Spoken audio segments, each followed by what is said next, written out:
Hello Taurus, and welcome to your monthly astrology forecast for March. This is for the Sun or the Ascendant. If you're new to my channel, I'd be honoured if you'd subscribe. This month begins with the Sun and Mercury in your sector of friendship, sociability and longer term plans. But Mercury is tracking backwards. In fact, to the point that it actually inverts and returns to the sign of Aquarius, which it left on the 16th of February, which for you is much more to do with your worldly interactions. Now, from now until the 15th of this month, Mercury will be in this location, but it will start to go forwards on the 10th. It's possible that you have been talking to someone about your future, perhaps a friend or an advisor, or just thinking privately about your future goals and ambitions, and perhaps you have gone through a period of not quite being sure of how you want to play things. Also with Venus having been in your 12th house, which is a more reflective and sheltered area, it could be a relationship which has been much on your mind of late. But we do have some big changes coming for you right at the start of this month because, as I say, Mercury moves back into the sign of Aquarius, but on the 5th, Venus returns home to your sign. Now this is its favourite journey of the whole year, and it's going to be with you for 28 days. But from the 5th through to the 12th of this month, it goes alongside URANUS, the planet of surprises, the planet of freedom, which is going to be with you for about the next 7 years. So this can bring a real sense of dazzle and excitement. If there has been a relationship that's been part of that longer term thinking and you've not been quite sure about what to do, I think Venus going alongside Uranus could see a weak tie separate. But nobody's going to leave your world who's not truly right for you. But I do feel that the full moon, which occurs on the 9th and in the sign of Virgo, is certainly going to see you thinking very much about balancing your personal needs and interests, about your interactions with one special person, or perhaps even with a group of people through your social and friendship network. But that particular full moon is actually going to be forging a brilliant link with Pluto and Jupiter. And Pluto and Jupiter are going to be in a wonderful alliance from the 9th right through to the end of this month. Now, of course, strict Saturn has been the big news really for all of us over the last couple of years as it's been going through its home zone of Capricorn. But it's got another home too, and it is going to be moving into that other sign it governs, which is Aquarius, on the 22nd of this month. But I think for you, if Saturn has felt like a bit of a break, when I say break I mean B-R-A-K-E, in terms of your desire to open up your world, I think it's moving this month is going to give you a greater sense of determination about the goals and ambitions you have.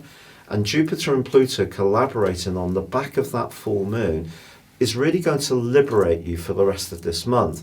I think it's going to be really exciting. And therefore, Venus connecting with Uranus is all part of this liberation process. Now, the liberation could be from an attitude you have yourself, or from a way of thinking, or it could be linked to travel somehow, or higher education. Because Venus is about attracting good to us, goodness. It's known as the lesser benefic, and Jupiter is the greater benefic. So I think between them, as long as you're prepared to be flexible and open-minded, so much goodness can rush in to help you. It's that exciting. Now also on the 10th of this month, we do have Mercury ending that retrograde. But from the 5th through to the 11th, it's not just Venus and Uranus that are combining. It's also the Sun and also Neptune.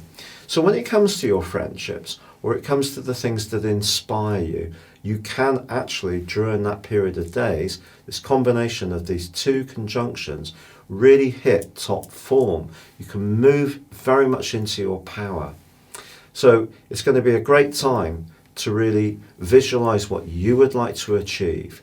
Think beyond the more practical considerations, which often we all need to grapple with, because that's part of life, making sure the bills are paid, that we turn up for things on time. You are given an opportunity to be much more free-spirited, and that means you can set your intentions in a very, very positive way. However, on the 16th, Mercury does move out of Aquarius, where it could be seeing you think carefully about that job or role in life or some training, and back into the sign of Pisces. If there hasn't been a friendship which has been a bit stop-start or bogged down, or there's been some misunderstandings, really, since Mercury moved into Pisces, because Mercury is not at its best in Pisces, it's in detriment, so it kind of feels like a retrograde even before the retrograde began. So I feel that Mercury going back into Pisces this time gives you the opportunity to sort out something that has been a bit niggled or bogged down. But on the 20th, we have the vernal equinox. It's the start of the new Western astrological calendar. And remember, Western astrology is not based on fixed constellations, it's based on the seasons. It's a different approach to sidereal astrology, which is very much used by some Western practitioners, but essentially does come more in line with Eastern astrology or Vedic astrology. So therefore the Sun is going to be moving on the 20th into your 12th solar house, which is a time of potential reflections. And the interesting thing is it also immediately combines with the comet, that is Chiron. And Chiron in your 12th house, in your solar situation, not your natal chart, could mean that if there are some psychological issues that have perhaps just been there, not quite attended to, or perhaps not having had the time to look at them, this could be a good point, just as we have the vernal equinox, to just embrace some tender parts of your nature. It'd be a fine time to have a therapeutic treatment. Go for a spa weekend, go into nature, get near water, give yourself time just to let go of all of the more pressing demands and practicalities, and just let your more spiritual self be. It could be very therapeutic. But you're brought very much into the reality of everyday life on the 22nd when Saturn moves into Aquarius. It's going to be joined by Mars on the 31st of this month. These two, when they're together, I have it in my natal chart in Sagittarius. So I've always loved exercise and being sporty, until the body starts to not necessarily work exactly as we want. But Mars conjunct Saturn can give you a real sense of purposefulness around your work.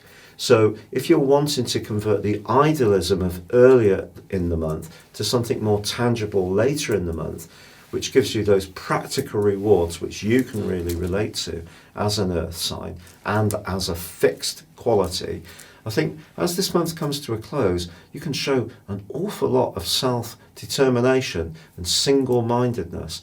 So a brilliant time to have an interview, apply for a new job, start your own business, or expand an enterprise you're already involved with.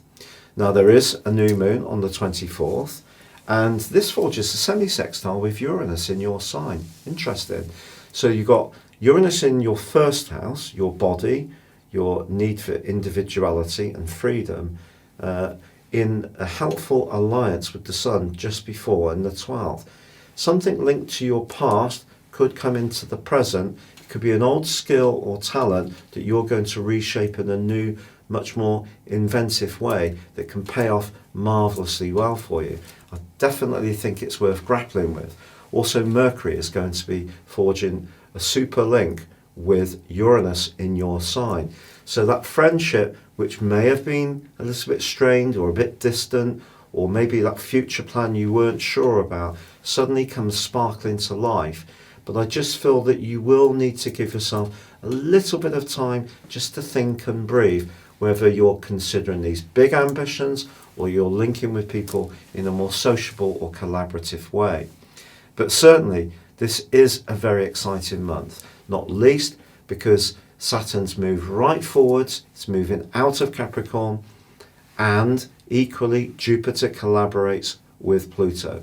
When people have Jupiter conjunct Pluto in their natal horoscopes, they can often be very lucky.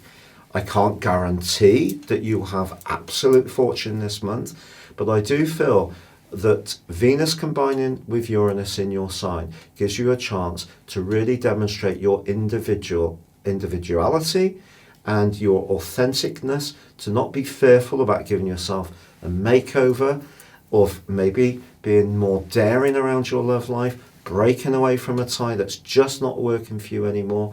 And Jupiter and Pluto in your 9th house of liberty, of travel, of higher education, of natural justice and philosophy, which has all, that energy has all been building up since 2008 with Pluto's transit through Capricorn. But now I think there's a much more following wind that can get you really going, break you out of any set habits, restrictions, familiarities, cozy routines, which actually could be a little bit more suffocating than you might realize. So this is the time to really try to be a lot more experimental and really show just what a one-off you truly are. It's been a pleasure being with you, Taurus. If you'd like to elevate your interest above your zodiac sign and embrace real astrology based on your time, date and place of birth, you can order a 12-month personal forecast and get a character analysis to understand your full potential and get 30% off by clicking the link beneath this video. Or you can choose to have a one-to-one personal consultation with me. But for now, good luck and goodbye.